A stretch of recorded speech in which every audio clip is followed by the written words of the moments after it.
E agora a gente fala do mercado financeiro, que tem registrado índices instáveis nos últimos dias, principalmente em Nova York, também na Ásia. O pânico que se espalhou pelos mercados de ações em todo o mundo causou mais prejuízos nesta sexta-feira. As ações da Magazine Luiza, a chamada Magalu, voltaram a cair. As ações ordinárias da Eletrobras fecharam em baixa de 2,19%. Ações do Banco Digital Nubank caíram mais de 8% nesta terça-feira e fecharam na mínima histórica. As ações da Petrobras tiveram forte queda hoje.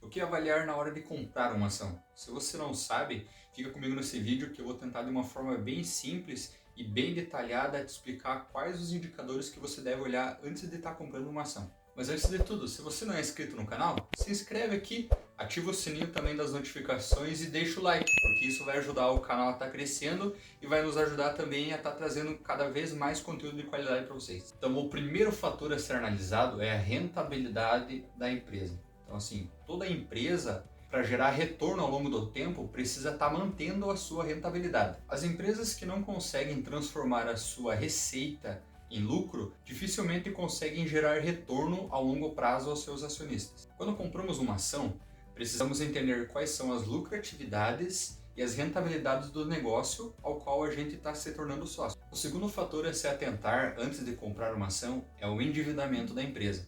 Então esse é um fator determinante onde a gente vai descobrir o quão saudável é o negócio onde a gente vai investir. Se a empresa o qual a gente quer investir está altamente endividada, ela pode se tornar um risco muito grande a se investir nela, porque empresas com alto índice de endividamento têm o maior risco de quebrar. E o terceiro fator a ser analisado é o ROI, que é o retorno sobre o patrimônio líquido. O ROI ele é o indicador mais importante para os acionistas de uma empresa. Isso porque ele é um indicador de rentabilidade. É ele que diz quanto de dinheiro a empresa consegue transformar em lucro líquido com base no dinheiro dos seus acionistas. Então o ROI ele é calculado dividindo o lucro líquido pelo patrimônio líquido da empresa. Então nesse exemplo a gente já sabe o lucro líquido, o que nos falta descobrir qual é o patrimônio líquido da empresa. O patrimônio líquido pode ser facilmente obtido no balanço patrimonial ou demonstração de resultado de exercício, que é o DRE. Ao analisar o balanço patrimonial, nós descobrimos que o patrimônio líquido dela no final de 2021 era de aproximadamente 1,78 bilhões. Nesse exemplo, o ROI ficaria assim: ROI igual a lucro líquido divididos pelo patrimônio líquido. Então seria 1,58 bilhões divididos por 1,78 bilhões, que dá um valor aproximado de 0,89.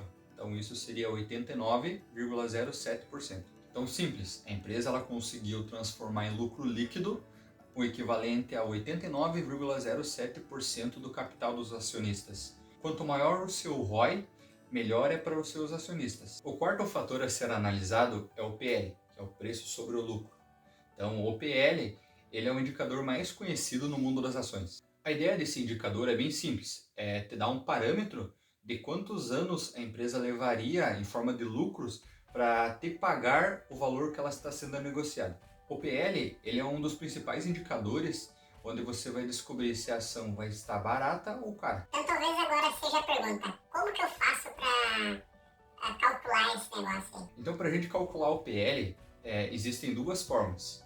Uma forma vai ser o PL igual ao preço da ação sobre o lucro por ação. Mas para isso você vai precisar calcular o lucro por ação, que vai ser o lucro líquido sobre o número de ações. Então essa é a primeira forma. E a segunda forma vai ser o valor de mercado dividido sobre o lucro líquido.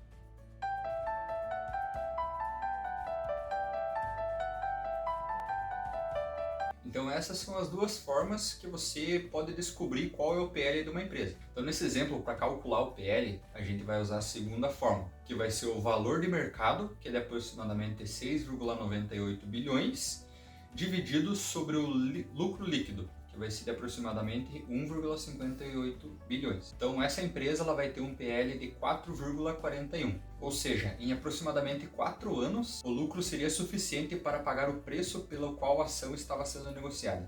E antes da gente passar para o último indicador, não se esquece, se você não se inscreveu, se inscreve aqui no canal, ativa o sininho também das notificações e deixa o like para ajudar.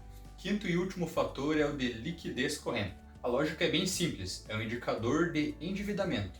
Então esse indicador é semelhante com o nosso salário com as nossas dívidas. Se o nosso salário for insuficiente para a gente estar pagando as nossas dívidas, corre um grande risco, né, de a gente estar se tornando inadimplente. O cálculo é bem simples de se fazer.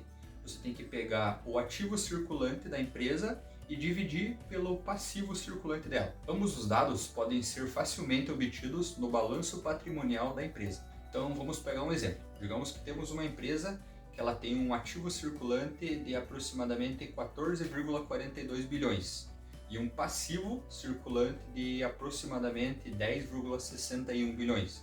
Então isso vai dar um resultado de 1,35. Então, dados esses resultados, a gente pode entender que essa empresa ela tem ativos de curto prazo 1,35 vezes maior do que suas obrigações de curto prazo. Sendo assim, ela tinha ativos mais que suficientes para cumprir com as suas obrigações de curto prazo, né? Então tornando assim a situação controlada. Então o cenário ideal é que a liquidez corrente seja maior ou igual a 1, né? Então assim, quanto maior o número, melhor. E assim, quanto for menor que 1, você tem que tomar cuidado e ter atenção redobrada. Então jovens, esse foi o vídeo de hoje, e se você ainda não se inscreveu no canal, se inscreve aqui embaixo, ativa também o sininho das notificações e deixa o like para estar nos ajudando. E até o próximo vídeo.